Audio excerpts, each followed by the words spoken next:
این تکنیک بازاریابی اونقدر قدرتمنده که حتی بزرگترین شرکت‌ها مثل اپل از اون برای فریب شباب استفاده میکنن. بیاین این موضوع رو با هم بررسی کنیم. تا حالا دقت کردی سینما همیشه 3 سایز مختلف ذرت بوداده دارن؟ دلیل این کار اینه که اونا میخوان تا جایی که ممکنه پول شما رو بگیرن.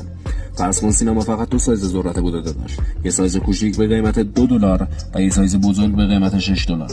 در این حالت از خودت میپرسی که آیا اونقدر گرسنه هستم که سایز بزرگ رو بخرم یا اینکه ذرت بوداده یه سایز کوچیک کافیه؟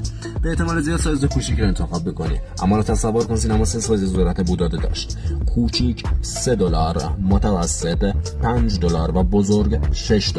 این بار شما مستقیما سایز بزرگ رو انتخاب میکنید چون فکر میکنید معامله خوبیه، چون که تنها $1 بین سایز بزرگ و متوسط تفاوت وجود داره.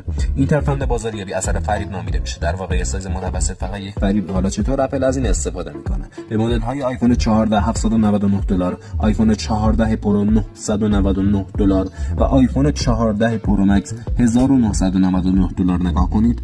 درست مثل ذرت بوداده.